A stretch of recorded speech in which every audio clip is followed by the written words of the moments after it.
საქართველოს ვიცავდით. ჩვენ ვამბობდით არა რუსულ კანონს. იმიტომ რუსეთი ძალიან ბევრი ქვეყანებთან ბრძოლობდა და არ მომეწონა რომ აფხაზეთი წაგვარდა. მაგის შემდეგ აღარასოდეს არ მოწესა. ჩვენ თავისუფლებას ვღუდავთ და არ გვექნება თავისუფალი სიტყვა. ჩვენთან ძალიან ბევრი გაჭირებულია და რომ ნორმალური ცხოვრება გქონდეს კარგი და უფრო იმაზე გადავიდე რა სწავლაზე.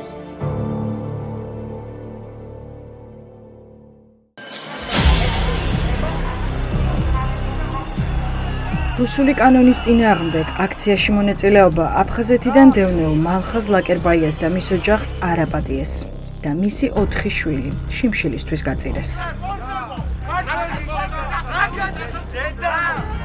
ლაკერბაია ქუჩაში მარტის აჯანყების პირველივე დღიდან იდგა.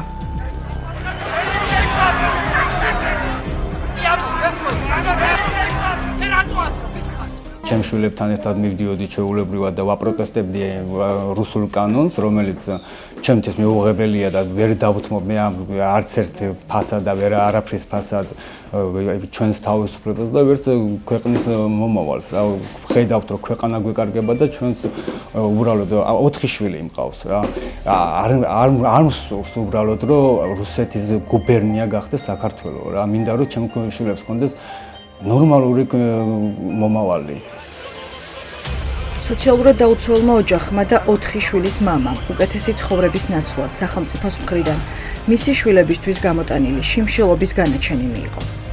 საპროტესტო გამოსვლებში მონაწილეობის გამო ოჯახს უხსნიან სოციალურ დახმარებას და შესაშინებლად მიუგზავნეს პოლიციაც. ბევრ რამეს მოვიკლებთ. კიდევ ბევრ რამეს მოვიკლებთ, ოღონდ ქვეყანა იყო, ქვეყანა გადარჩეს და ჩვენი თავისუფლება გადარჩეს, რომელიც სისხლით მოპოვებულია რა. არ მაინტერესებს ეხა ამი დამსჯიან თუ როგორ დამსჯიან რა, ჩემთვის მნიშვნელობა არ აქვს, მე ჩემ ქვეყანას და თავისუფლებას არაფრის ფასად ვერ დავთმობ რა. ყველაფერი 9 მარტის დარბევიდან 3 დღეში დაიწყო. სოციალურმა აგენტმა არასამუშაო დღეს კვირას 12 მარტს გადაწყვიტა, რომ ლაკერბაიებთან შემოწმებაზე უნდა მისულიყო. როგორც ოჯახის უფროსი გვყვება, აგენტს არ დაუმალავს რით მიიქცია კვირა დღეს სოცდაუცველმა ოჯახმა უწყების ყურადღება. ლაკერბაია იხსენებს, რომ აგენტმა ზაირა დარსაძემ მას პირდაპირ უთხრა, როგორ ისჯებოდა აქციებზე სიარულის გამო და რომ ეს ბრძანება ზემოდან მოდიოდა. თქვენ სოციალური კლუბები შეგიჩერდათ, მეთქი რა მიზეზით მეთქი რა. თქვენი მეუღლეო საჯარო მოხელე არისო. მეთქი უკაცრავად მეთქი მეუღლესთან გაშორებული ვარ. თქვენ მეუღლეს მანქანა ყავს. მეთქი ხო გაგიმეორეთ რომ მეუღლეს გაშორებული ვარ და მას თავის ცხოვრება, მე ჩემი ცხოვრება მაქვს რა. თქვენო რაღაცა შემჩნეული ხართო აქციებზე. მეთქი ამას რატომ ეუბნებით მეთქი? კარგით. აქციებზე სიარულში. ხო აქციებზე დადიხართ, ნუ კი მეთქი და კარგი ხვალ მოდითო და ის საბუთები მოიტანეთო განქორწინებისო.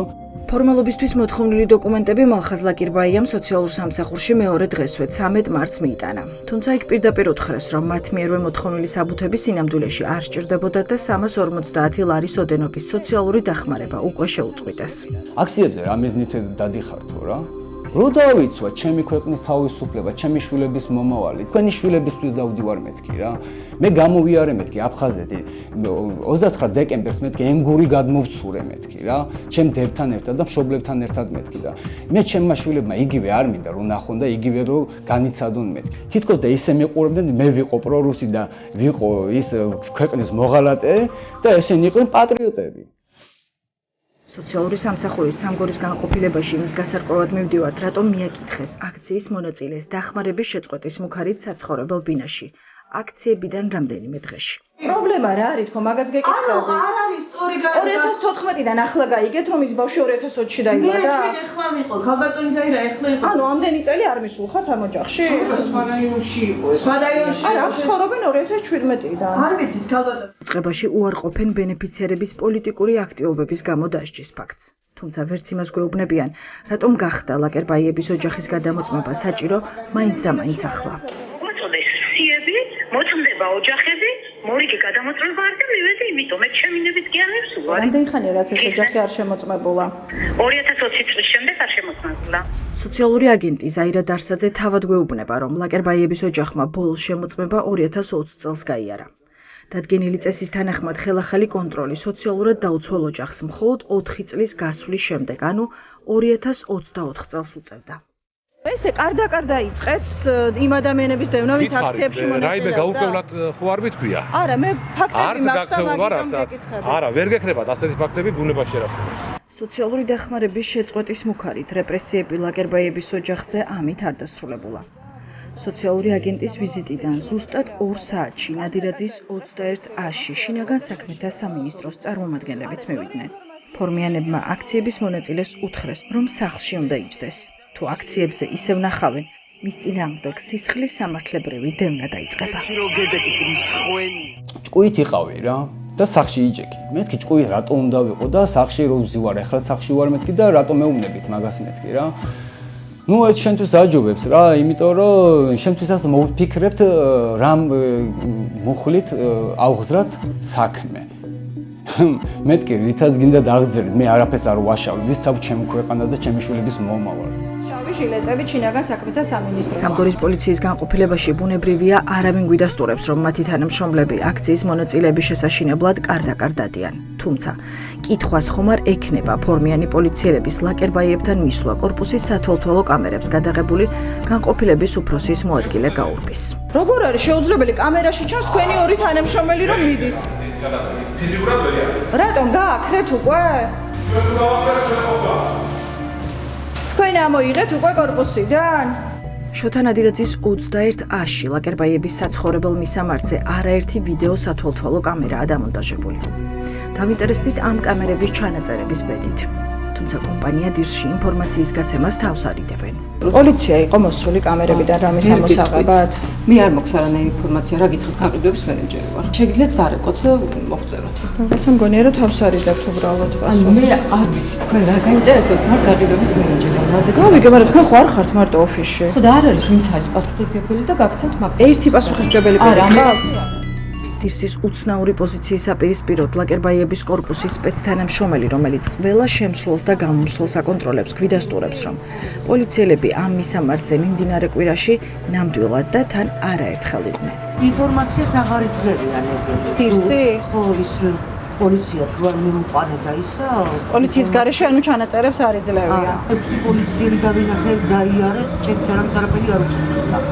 დღესაც იყვნენ 2 გოგო ბიჭმა გაიარეს, არ ჩემს არაფერი.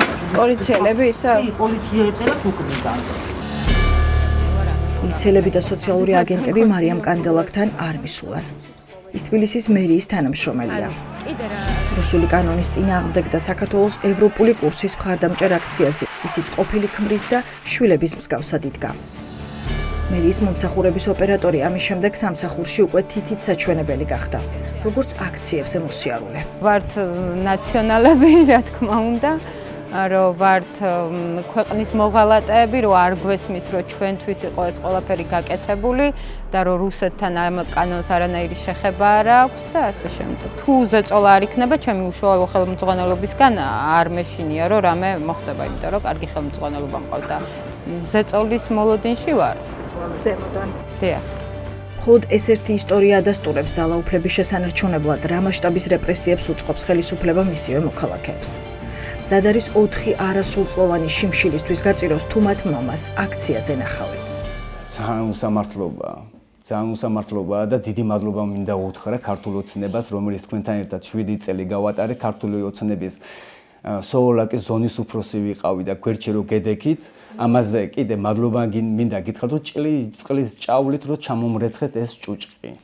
დიდი მადლობა რომ ტყვიების მესროლეთ და მომარტყეთ. ლაკერბაიების ამბავი მხოლოდ ერთი ისტორიაა, თუმცა რიგითი მოქალაქეების ტერორი, სუსის თანამშრომლების კარდაკარ სიარული და მათი დაშინება უკვე წლებია ქართული სპეცსამსახურების ხელწერად იქცა. შაბათის გუნდმა მოიპოვა სახელმწიფო უსაფრთხოების სამსახურის რამდენიმე თანამშრომლის მიმოწერა, რომელიც ადასტურებს, რომ რიგითი მოქალაქეების დაშინებით ივანიშვილის რეჟიმი მათ გაჩუმებას აიძულებს და ზუსტად ასე ინარჩუნებს ხელისუფლებას. სატრანსპორტო კომპანიაში ავტობუსის მძღოლად უნდა და მუშაობის დაწყება, ხო? და რატო არ დააწყებინეს თუ იცით მძღოლად რატო არ მიიღეს? რანით ბევრი იწვანდა მაგაზე მაგა. ეს მოქალაქე არსენა ლასარეიშვილის დედაა. 42 წლის საქართველოს მოქალაქეს თბილისის მერიის სატრანსპორტო კომპანიაში ავტობუსის მძღოლად მუშაობა უნდოდა. განაცხადი შეავსო.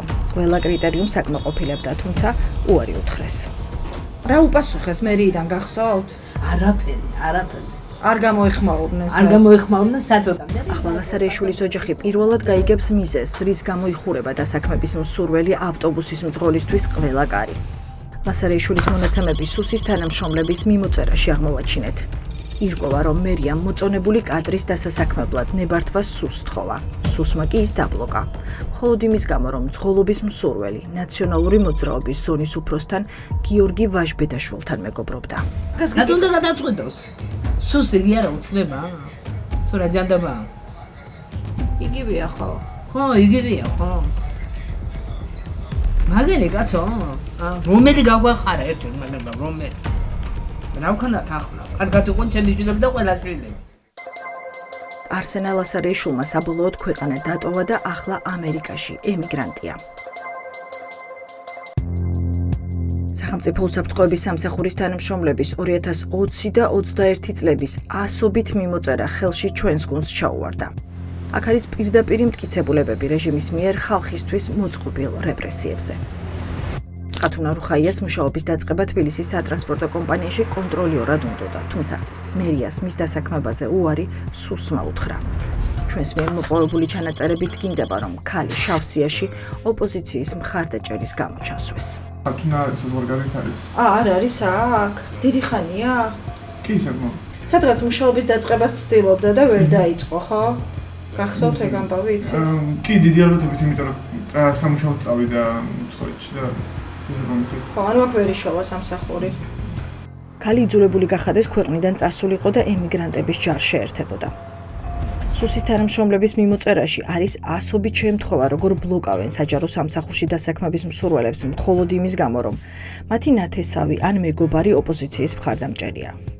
ჩვენ სუსელების მიმოწერაში მოყვანილი ფაქტები კარდაკარ გადავამოწმეთ. ყველაფერი ერთი ერთში დადასტურდა. გიორგი აბრამიშვილს ვეძებ. თქვენ მამა ბრძანდებით? ხელფას იღებდით თქვენ 2020 წელს დემოკრატიული მოძრაობა ერთიანი საქართველოდან და იცით სუსი წერს რომ ამის გამო დაიწუნეს და არ მიიღეს სამსახურში მაშინ თქვენი შვილი იცით ფაქტია რომ არ მიიღეს ხო მაშინ ხო არ მიიღეს რა ასოხის არ მისცეს რომ გიორგი აბრამიშვილი მერიის უსაფრთხოების სამსახურში იმის გამო არ მიიღეს რომ მისი მშობლები ნინო ბურჯანაძის პარტიას არჩევნების დროს ეხმარებოდნენ ამის გამო ხერხემლის დაზიანების მქონე აბრამიშვილი იძულებული გახდა ფიზიკურ სამუშაოზე გასულიყო, რომ პენსიონერი მშობლები, ორსული ცოლი და კიდევ 2 შვილი შიმშილისგან ეხსნა. მიყავთ იქ აეროპორტში და იქ თქვენ თუ ხართ გავლილი ისყრია თეთრი ქვები ყრიადე იმას გაზონებზე.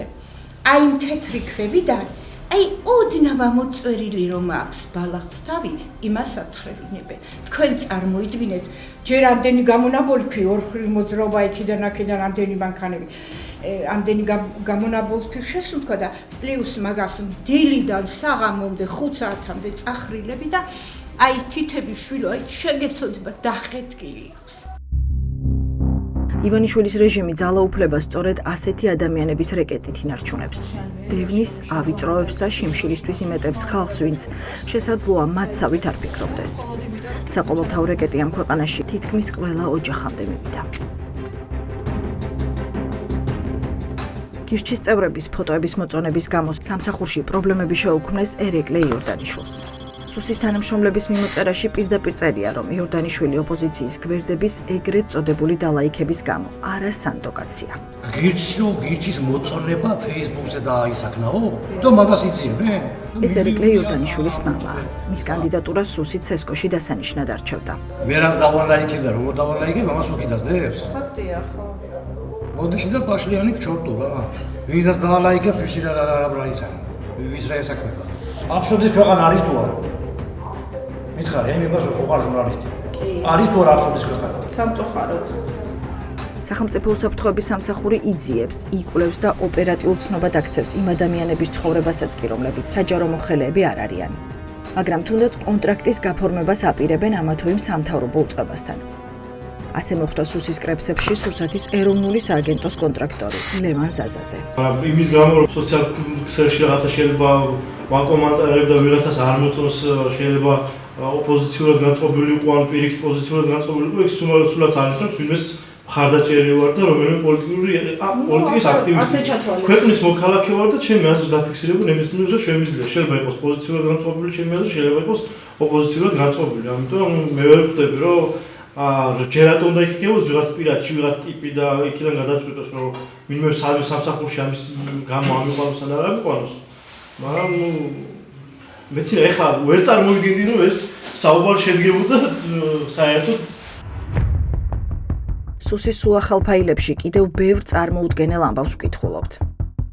ტელეფონის ნომრებით და სახელგვარებითაა მოცემული სახელმწიფო უსაფრთხოების სამსახურის იმ თანამშრომლების ვინაობა, ვინც ყველა ოჯახში ძვება და ყველას ცხოვრებას ქექავს.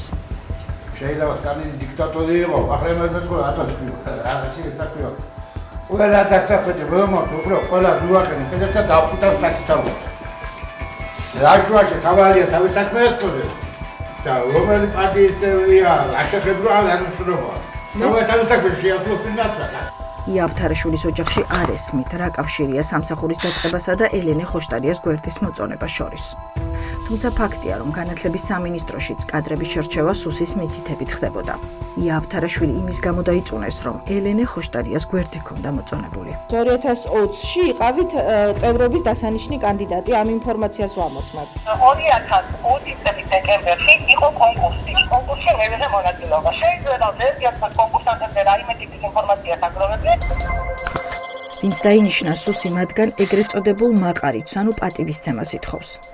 დაწუნებულებთან ერთად ბუნებრივია ჩვენს მიერ მოპოვებულ დოკუმენტებში არიან მოწონებული კანდიდატებიც, ანუ ადამიანები, რომლებიც მხარს ქართულ ოცნებას უჭერენ. ბერიძემ დააფიქსირა სახელმწიფო გუნდისადმი მხარდაჭერა. მიზან შეწონილია მისი დანიშვნა ზემოთხსენებულ პოზიციაზე. მარიამ ბერიძე მანდატურად მას შემდეგ დანიშნეს, რაც გაარკვიეს, რომ თავადაც და მისი ოჯახის წევრებიც ოცნების გუნდის მხარდამჭერები იყვნენ. დატოვეთ ხა ჩვენი საცხოვრების ტერიტორია და მეორედ აღარ დავიწყოთ ტერიტორიაზე იყოს. კარგი? მარიამ, რატომ? რაღაცა 17 წლისა ჩემთან ერთად რაღაცა კომისიაში, ერთდღიან კომისიაში იყო და დამთავრდა ეგ. ძალიან მანდატურში მუშაობა. მანდატურში წელს დაიწყო მუშაობა. ხო, მაგას გულისხმობ, ეს შარშანდელი მონაცემები.